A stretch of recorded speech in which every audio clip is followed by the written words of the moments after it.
Ça se passe sur 3 jours, comme l'a dit le vice-président Sidi Sarr.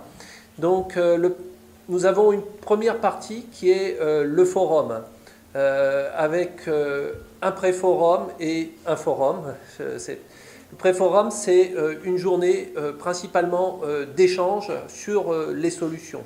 Alors le thème central de cette année, c'est, je vous l'ai dit tout à l'heure, comment moderniser l'agriculture familiale. Alors c'est un thème un petit peu, je dirais, provocateur parce qu'on parle d'agriculture familiale et quand on pense à agriculture familiale, peut-être dans beaucoup d'images, on pense à l'agriculture traditionnelle, manuelle, pénible, pour laquelle... Bon, je pense que pour les producteurs, c'est pas... Moi, je suis fils de paysan, donc je sais un peu ce que ça veut dire.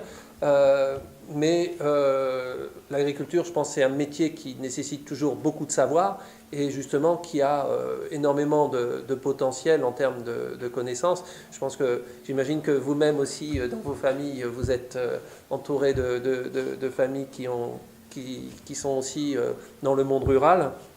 Et donc, c'est pas parce qu'on est dans une agriculture traditionnelle qu'on ne peut pas envisager une modernisation. Et il existe des solutions vraiment qui sont faisables. Tout à l'heure, je vous parlais de l'initiative verte, notamment donc, dans la restauration des sols, etc.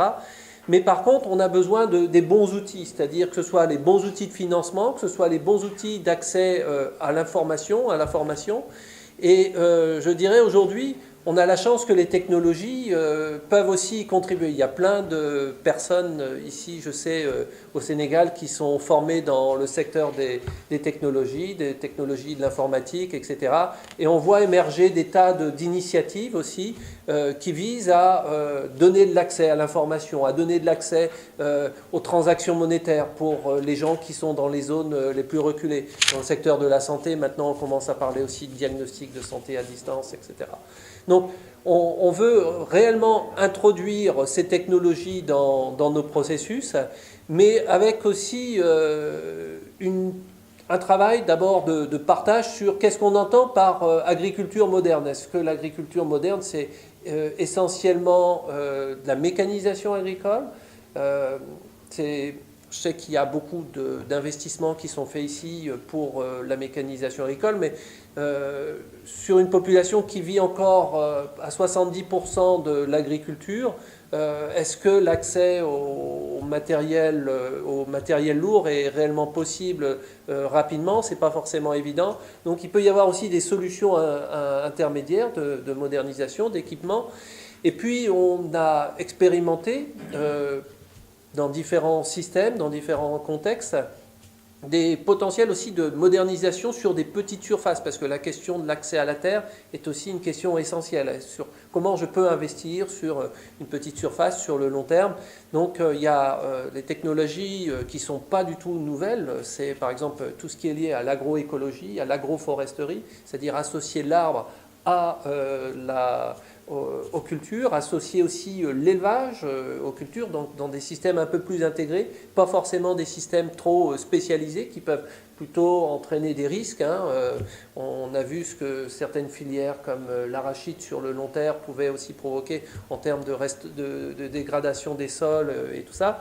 Donc ici, on travaille sur des systèmes qui sont plutôt mixtes, qui permettent de diminuer le risque, de créer des alternatives de revenus tout au long de l'année, etc. Et donc, dans cette agriculture familiale moderne, on voit qu'il y a des solutions. Donc, on va faire venir quelques experts, quelques chercheurs aussi du domaine. On aura aussi, on l'a dit tout à l'heure, le responsable de l'Union africaine de l'initiative Grande Muraille Verte, puisque la Grande Muraille Verte a aussi pour cette ambition, l'agenda 2063 de l'Union africaine, c'est de créer une agriculture prospère et moderne. Donc on est réellement dans cet agenda. Et donc la volonté, c'est dans le premier jour, c'est de faire partager les expériences. Donc on va avoir à peu près 12 à 15 expériences. Et là, les acteurs de terrain, les experts vont échanger entre eux. La deuxième journée, c'est le forum proprement dit. Donc là, c'est ouvert à un plus large public, comme ça l'était l'année dernière. On avait à peu près 120 participants. Et là, c'est encore une journée d'échange, de débat. On va faire venir aussi là d'autres exemples, des initiatives en particulier. Il y a des initiatives qui sont intéressantes. Il y a le domaine de NEMA ici au Sénégal. On va faire venir des jeunes tchadiens qui développent un kit solaire qui peut être construit sur place, etc., qu'ils veulent développer à grande échelle. Ce sont des jeunes ingénieurs formés au Bénin. On a également d'autres projets dans le cadre de SOSL, par exemple le Varantage, qui est une méthode de stockage et de financement de la production, qui permet réellement à mettre en place, à créer des petites exploitations, de véritables petites entreprises. Donc ça ne veut pas dire qu'elles ne doivent pas grandir à un moment donné, mais il faut bien démarrer de quelque chose.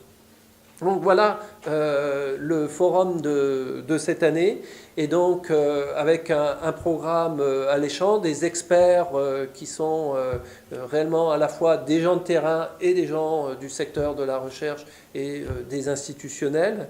Et puis le lendemain, ce sera une visite de terrain. Alors j'ai oublié quel est le nom de la ferme, mais c'est l'école agroécologique de Kaydara. Kaydara, je pense, ça doit se prendre. Donc, dans la région de Fatick. Et donc, on visitera aussi, parce que SOSL a lancé cette année un partenariat avec je suis désolé, je ne connais pas le Small Grant Program, qui est le programme de faible montant de l'ONU, qui favorise aussi le financement d'initiatives par des acteurs locaux. Et donc, on a lancé un partenariat pour développer les initiatives du Small Grant Programme à plus grande échelle sur 7 pays du Sahel. Et donc, on ira aussi sur le terrain pour voir des initiatives de groupements de femmes, en particulier, je pense que c'est à Djilor, oui, donc des initiatives du SGP. Enfin, tout à l'heure, Sidi en a parlé, le gala, qui est donc la période plus festive, donc le 26 au soir, c'est la 3e édition, ici au Pullman Teranga, au bord de la piscine, avec les artistes connus.